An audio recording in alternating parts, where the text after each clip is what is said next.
Eu tenho a Marília Ribeiro de volta?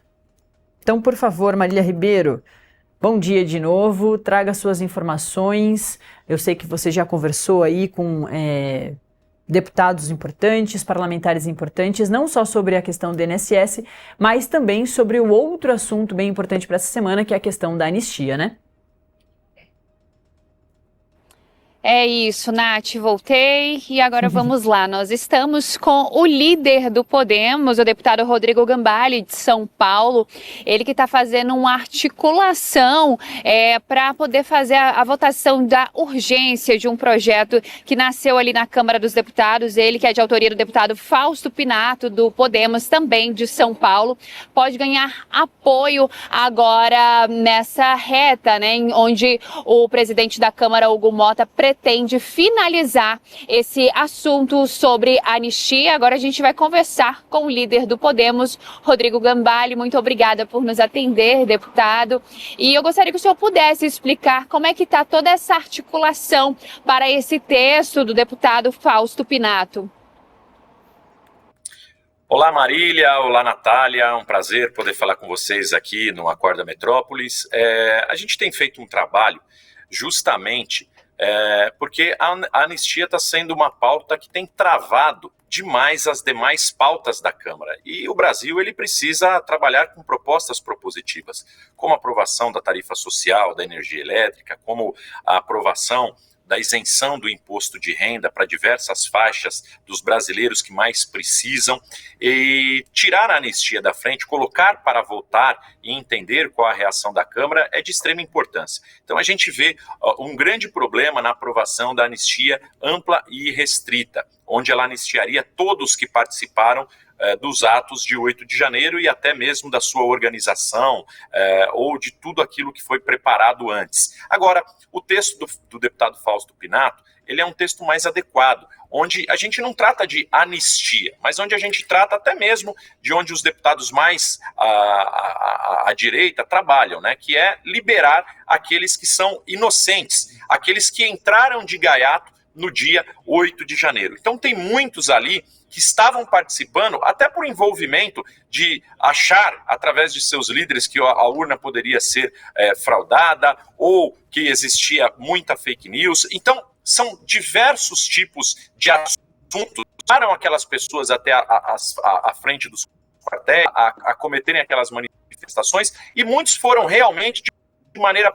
E por eles estarem juntos aos atos de depredação, de tentativa de golpe de Estado, enfim, eles acabaram sendo punidos com uma dosimetria de pena muito alta. Então, na verdade, o que a gente está trabalhando e propondo para tirar esse assunto da frente é a dosimetria de pena. Aqueles que são inocentes, aqueles que não têm registros de depredação, ficariam livres e inocentados. Agora, de acordo com aqueles que cometeram violência, aqueles que cometeram depredação, aqueles que depredaram o patrimônio público, patrimônio tombado, aqueles que organizaram, aí a gente teria uma certa modulação. Os que são os líderes e organizaram não teriam nenhum tipo de diminuição de pena, mas aqueles que tiveram depredação, eles teriam parte da sua pena reduzida também. O valor de multa seria cobrado de forma integral para ressarcir o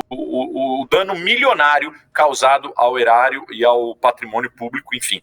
E então a ideia seria essa, uma dosimetria, uma modulação das penas.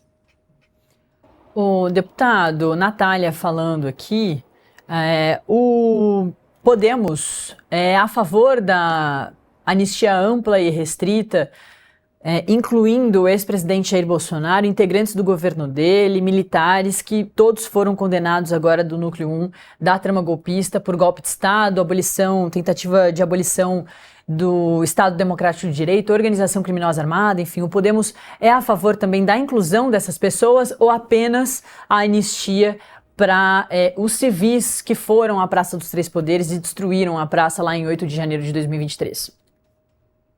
Eu acredito que a própria apresentação, né, do pedido de urgência desse projeto de lei já mostra a intenção do partido. Então, a gente respeita muito a decisão e o julgamento pela turma do STF e a gente não quer entrar nessa parte judicial e nessa parte jurídica. A nossa ideia é causar e criar um apelo na dosimetria de pena daqueles que não têm comprovação nenhuma de que depredaram patrimônio, que não cometeram violência contra agentes públicos. Então, até pela apresentação minha desse projeto, eu acredito que deixo muito claro, mostrando que o Podemos ele tem sido muito sensível a diversas pessoas que estão em cárcere, né, que não cometeram os atos em si, apesar de terem tido a pena por estarem juntos a outros que cometeram, mas nós estamos querendo trazer uma modulação de pena. E não dá para ser favorável a qualquer tentativa de derrubada, né, do poder constituído pela democracia e pelo voto, porque se eu fosse favorável, talvez eu não estaria hoje aqui dando essa entrevista. Eu, como parlamentar, talvez tivesse perdido o meu próprio mandato. Então não tem como continuar esse histórico do Brasil de perdões e anistias a quem cria e comete qualquer tentativa de depor o poder constituído pelo poder das urnas. Marília. E do voto.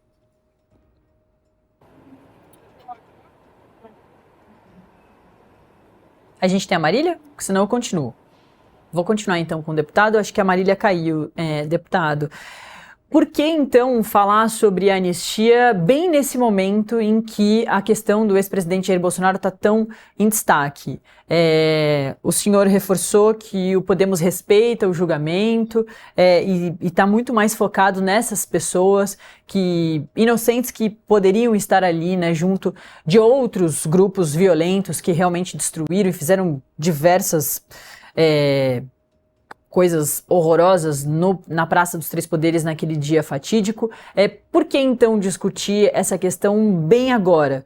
Já que a oposição ao governo, mas a oposição bolsonarista do governo, vem falando da inclusão do ex-presidente Jair Bolsonaro num aceno muito claro de apoio ao ex-presidente, em dizer, inclusive, ao ex-presidente que está preso, foi condenado por golpe de Estado, que ele não está sozinho. Natália, como eu disse desde o início da entrevista, em momento algum eu estou colocando isso até eu estou saindo da palavra anistia. O que eu trabalhei e o que eu estou tratando é sobre uma modulação de penas, né? Então, inclusive, não seria uma anistia porque quem é líder, quem organizou, não seria beneficiado por isso. Agora, o texto, eu tenho certeza que ele será alterado, porque quando o texto é aprovado, o regime de urgência, é delegado um relator para que ele faça a sua alteração.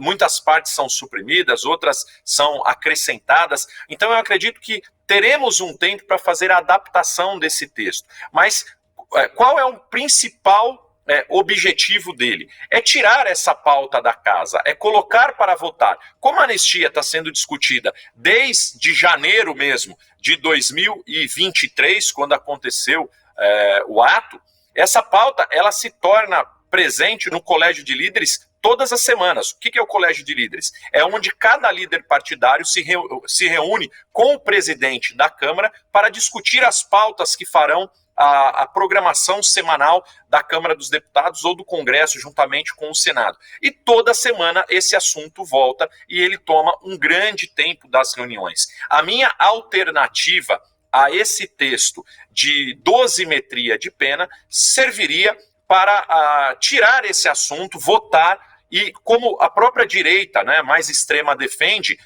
liberar aqueles que são inocentes, que são os símbolos que eles utilizam muitas vezes para divulgar a questão de anistia. Então, a gente entende que tem muitas pessoas lá que foram levadas pelo clamor, pelo ato, pelo calor do que ocorreu no dia 8 de janeiro. Muitas foram encaminhadas sem saber, seguindo para a Praça dos Três Poderes, sem saber a finalidade ou a finalização daqueles atos. Só que a gente sabe como uma manifestação começa, mas nunca sabe como ela termina. E aconteceu ocorrendo daquela forma. Então, para que a gente esclareça isso e veja o interesse maior dos parlamentares, se eles têm interesse, como a gente não está conseguindo pautar a anistia, é a dosimetria de pena, e eu tenho certeza que isso já faria uma grande justiça àqueles que não têm nenhum tipo de comprovação de ilícitos no dia do ato de 8 de janeiro.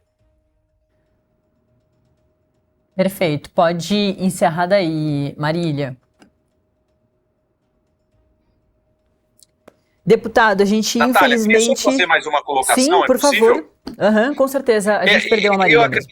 Eu acredito, Natália, que acontece algo dentro da Câmara que muitas vezes é uma injustiça ao presidente Hugo Motta. O presidente Hugo Motta, ele tem sido diferenciado no comando da Câmara dos Deputados. E ele tem ouvido sempre todos os líderes, onde a maioria dos líderes e a decisão que a maioria desses líderes toma, Hugo Motta, na grande totalidade, ele acaba tomando como ações a serem desenvolvidas ou discutidas na semana do parlamento ou as próprias pautas, né, que nós estamos votando dia após dia. Então, eu vejo uma pressão muito grande em cima do presidente, onde eu não creio que ele tenha esse nível, né, de importância no caso. Por quê? Porque ele tem sido muito imparcial. Ele tem ouvido a maioria e tem pautado aquilo que a maioria dos líderes define. E isso, eu acredito que vai tirar um peso, né, uma carga muito grande também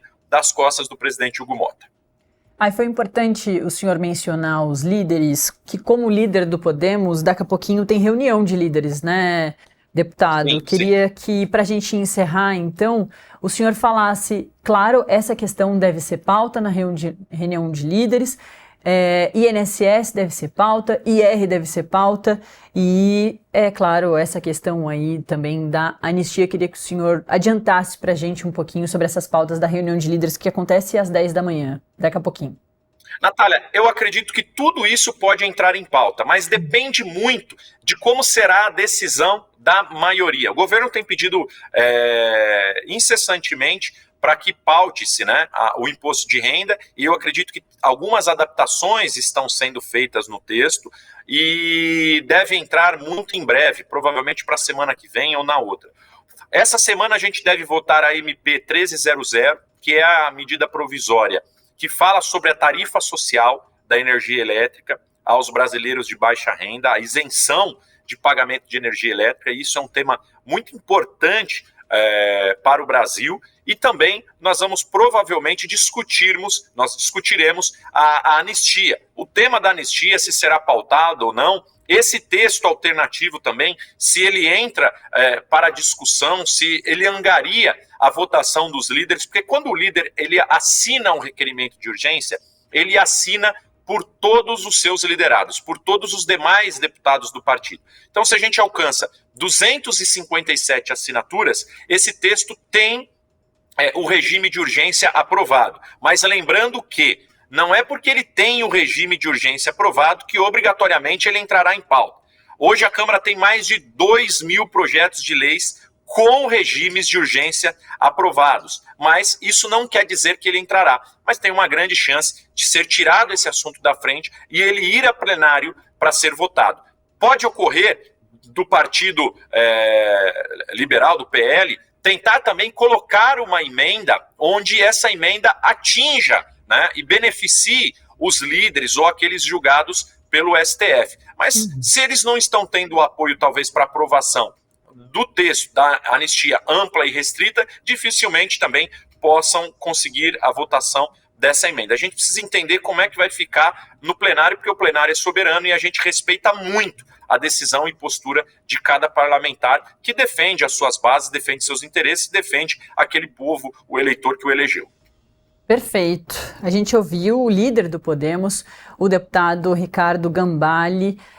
Deputado, muito obrigada, viu? Desculpa aí, a gente fez o senhor esperar um pouquinho para tentar conseguir a Marília Ribeiro aqui, o sinal dela foi embora, mas eu agradeço também ela por ter conseguido falar com o senhor, e o Acorda Metrópolis está aqui aberto, volte, tá bom? Para a gente falar sobre outras pautas e, claro, até sobre essa mesmo, se andar. Muito obrigada, viu? Bom trabalho. Obrigado, sigo sempre à disposição. Parabéns pelo trabalho, Natália. Parabéns ao Metrópolis. Valeu, obrigada, deputado.